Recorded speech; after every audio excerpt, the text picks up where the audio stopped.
सभी जनों को बहुत बहुत नमस्कार। दीपावली के दिन चल रहे हैं। आज हम गीता के अध्याय 3 अर्थात कर्मयोग पर मनन कर रहे थे। 4 श्लोक में पढ़ चुके हैं। अध्याय 2 में हमने सांख्य योग के बारे में पढ़ा। कुछ कुछ अर्जुन के संशय दूर हुए हैं। अब वो यहाँ पर प्रश्न कर रहा है, अगर आप कर्म को जरूर कर रहे हैं तो मुझे आपने ये सब कहा क्यों? ये सब आप कर्म करने के लिए, जब आपने मुझे ज्ञान की बातें बताई थी तो आप मुझे कर्म करने के लिए क्यों कह रही? तो अब अभी देखिए, आप श्लोक नंबर 5 आज का शुरू करते हैं।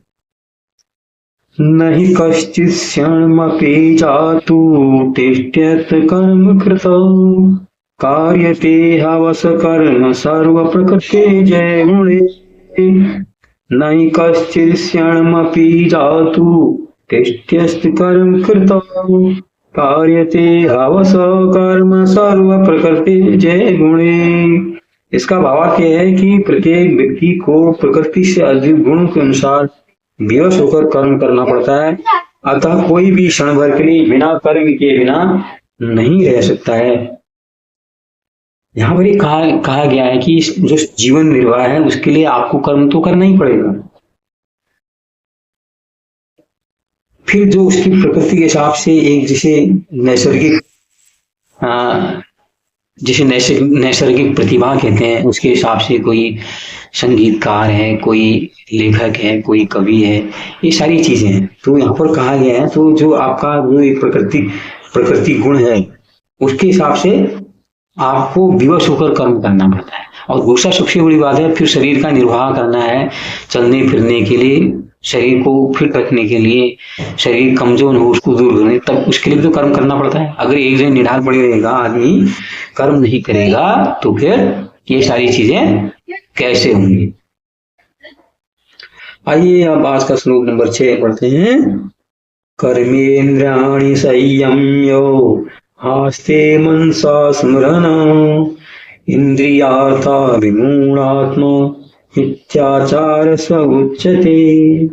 कर्मेन्द्रियाणि संयम्यो आस्ते मनसा स्मरण इंद्रियार्था विमूढ़ात्मा मिथ्याचार स उच्यते। इसका अर्थ ये है कि जो कर्मेंद्र को वश में तो करता है, किंतु जिसका मन इंद्रिय विषयों का चिंतन करता रहता है वो निश्चित रूप से स्वयं को धोखा देता है और मिथ्याचारी कहलाता है। यहाँ पर क्या है कि दो तरह के लोग बताएंगे। जैसे आप कोई देखो कुछ चोला ओढ़ के चलते हैं, बड़े अच्छे साधुता वाली बातें करते हैं, बड़ी अच्छी, ऐसा लगता है कितना सज्जन आदमी, कितना बढ़िया आदमी, लेकिन उसके अंदर में इंद्रिय सुख चाहने की है ना, वो सब पड़ी रहती है। वो भी जो बड़ा बनता है अपने चारों, जब तक भीड़ नहीं घेर लेता ना, कोई प्रवचन सुनने भी आते हैं, देखता ही अब 1000 लोग नहीं है तब तो प्रवचन सुनाता नहीं है। वो भी अपने कोई प्रवचन करने जाता है, पता लग रहा है उसके लिए वो पैसे ले रहा है, या कोई सुंदर दे गया उसके प्रति आसक्त हो गया, कहीं पैसे कम मिले तब हो गया, पता लगा उसको बड़े अच्छे होटल में, लग्जरी होटल में उसको उसके लिए व्यवस्था करनी है, तब जाके प्रवचन सुनाने जाएगा। उसके लिए एक लग्जरी गाड़ी उसको लाने ले जाने के लिए चाहिए, उसमें डूबा रहेगा। तो कहते हैं ये लोग मिथ्याचारी हैं, जिनका आचरण भीतर से और बाहर से एक नहीं है। यहाँ पर गीता के श्लोक में कहा गया है कि वो मिथ्याचारी लोग हैं। ऐसे लोगों तो पीछे भी नहीं जाए, इनका शिष्य बन के क्या फायदा है? जो अंधा ठेलिया दोनों को पड़ंत, एक तो खुद ही जा रहा है, वो वासनाओं में लिपटा हुआ है और बाहर से दिखा रहा है ये बहुत बड़ा संत है, और फिर उसने एक जमात जुटा ली, फिर लोग उसके फॉलोअर बन रहे हैं। जैसे कि आज तक देखो जो फिल्म के खिलाड़ी हैं, जो कोई ग्लैमर की दुनिया से जुड़े लोग है ना, लोग उनको फॉलो करते हैं, और गिरते कहाँ है? वो तो डूबे लोग, उनका तो एक आंतरिक चरित्र किसको पता ही नहीं है। वो बाहरी दिखावा, जो अच्छे कपड़े लग्जरी गाड़ी में उन्हें, उन्हीं को हम लोग फॉलो कर रहे हैं, लेकिन उनका कितनी वो लोग गिरे हुए हैं, कितने वो अंधेरे में जी रहे हैं, इसका पता किसी को नहीं लगता। तो वो लोग क्या है, असल में वो ग्लैमर के लोग जरूर हैं, उनको एक समाज में बड़ी ख्याति मिली है, लेकिन वो लोग कौन है? वो लोग कह रहे हैं यहाँ पर वो सब मिथ्याचारी लोग हैं, वो दोहरा जीवन जी रहे हैं। बाहर से बड़ा अच्छा शो करते हैं, अंदर से उनके शरीर चीज को भोगने की चाह पूरी की पूरी बनी रहती है। आइए श्लोक नंबर 7। यस्तिन्द्रियाणि मनसा नियम्यार्वतेर्जुन इंद्रिये कर्म योगम असक्त सविशिष्यते। यस्त्विन्द्रियाणि मनसा नियमारभते अर्जुन कर्मेन्द्रिये कर्मयोगम असक्त स विशिष्यते। यदि कोई निष्ठावान व्यक्ति अपने मन के द्वारा कर्मेंद्रियों को वश में करने का प्रयत्न करता है और बिना किसी आसक्ति के कर्म प्रारंभ करता है तो अति उत्कृष्ट है।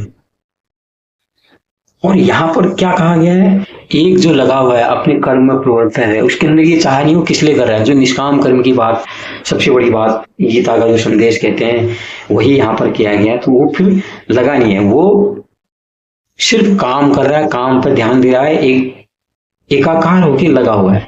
उसको फिर वहां पर भोगने की उसके अंदर कोई चाह ही नहीं है। उसको जो वासना है, जो ऐन्द्रिक सुख है, वो बिल्कुल भी प्रभावित नहीं कर रहे। जो उनको छोड़ के ऐसे कर्म कर रहा है, बगैर किसी लाभ हानि के, सुख भोग के जो कर्म कर रहा है, उसको तब्बियों कह रहे हैं कि वो ऐसे लोगों से बढ़िया है जो मिथ्याचारी लोग, जो आडंबर का काम कर रहे हैं, जो अंदर से कुछ और हैं, बाहर से कुछ और हैं। ऐसे लोगों से तो वो आदमी अच्छा है, भले अपना वो कर्म कर रहा हो, लेकिन उसके अंदर उसके प्रति कोई आसक्ति नहीं है। वो ये नहीं कह रहा है कि मुझे इससे लाभ होगा, मुझे इससे हानि होगी। तो इसमें वो कह रहे हैं कि ऐसा आदमी चाहे वो ग्रस्त भी क्यों न हो, एक साधारण ग्रस्त, कोई जरूरी नहीं है उसको सन्यासी हो जाना, उसका साधु हो जाना।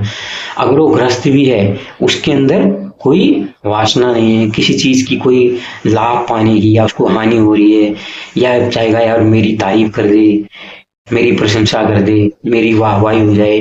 वो कह रहे हैं अगर वो ऐसा आदमी, अगर वो ग्रस्त भी है जो बगैर किसी आसक्ति के काम कर रहा है, तो वो कह रहे हैं कि वो तो बड़े बड़े साधु संतों से भी ज्यादा श्रेष्ठ। आइए आज का श्लोक है, जो 8वां श्लोक है, अंतिम श्लोक आज का। नियतं कुर्म कर्म त्वं कर्म ज्याययो हत कर्मणो शरीर यात्रापि च तेन प्रसिद्धयेद कर्मणः। नियतं कुर्म कर्म त्वं कर्म ज्याययो हत कर्मणो शरीर यात्रापि च तेन प्रसिद्धयेद कर्मणा। इसका अर्थ यह है कि अपना नियत कर्म करो, क्योंकि कर्म न करने की अपेक्षा कर्म न करने की अपेक्षा कर्म करना श्रेष्ठ है। कर्म के बिना तो शरीर भी निर्वाह नहीं हो सकता। यहां पर इसका अर्थ क्या किया है कि कुछ लोग अपने को बड़ा आध्यात्मिक बनते हैं, बड़ा आध्यात्मिक, बड़ा अच्छा संत दिखाने की कोशिश करते हैं। तो लेकिन उस दिखावे में जो उनके अपने कर्म है, पता लगा उनके खाना भी कोई और बना रहा है, उनके दैनिक कर्म जो है वो कुछ और आदमी उसमें मदद कर रहा है, लेकिन बने क्या है, वो बने हुए हैं साधु, वो प्रवर्तक बने हुए हैं, वो आध्यात्मिक गुरु बने हुए हैं। अपने चारों ओर चेलों की जमात जुटा रखी है, वो चेले उनके लिए सारे काम कर रहे हैं, तब जाके वो आध्यात्मिक ज्ञान दे रहे हैं। तो यहाँ पर ये कहा गया है श्लोक में कि ऐसा भी जो पाखंडी, वो भी पाखंडी है, जो दिखावा तो कर रहा है ये यार मैं बहुत बड़ा ज्ञानी हूं, और लेकिन उसने अपने कर्म छोड़ दिए। अपने जो कर्म है ना, जो कर्म उसको करनी चाहिए, उससे उसने बिल्कुल ध्यान हटा दिया है। किस लिए? कि उसको आध्यात्मिक उन्नति प्राप्त करनी है। ये श्लोक ऐसा कह रहा है, आध्यात्मिक उन्नति प्राप्त करना हर एक का अधिकार है, कुछ भी करना हर आदमी का अधिकार है, लेकिन उसके लिए आपको अपने कर्म नहीं छोड़ देने हैं। आपको बड़ा बनने के लिए, आप बड़े बनने के नाटक करने के लिए जो आपका नियत कर्म है, अगर आप वो भी छोड़ रहे हो तो वो बिल्कुल भी नहीं है। तो यहाँ पर ये कह रहे हैं कि एक शरीर का निर्वाह करना है, शरीर को पोषण देना है, उसको पोषण देने के लिए, शरीर को पोषण देने के लिए, तंदुरुस्त रखने के लिए कर्म तो करना ही पड़ेगा। तो कह रहे हैं ये लोग पाखंडी लोग हैं, जो कर्म को तो अपना जो नियत कर्म है उसको तो उन्हें भुला दिया है, और लगे नहीं जी मैं गीता पढ़ रहा हूँ, मैं ये पढ़ रहा हूँ, मैं वो कर रहा हूँ, मैं वो कर रहा हूँ। तो इस श्लोक ये बता रहा है कि वो लोग भी ठीक नहीं। ये थे आज के श्लोक। कैसे लगे जरूर बताइए, लाइक कीजिए, शेयर कीजिए, सब्सक्राइब कीजिए। नमस्कार।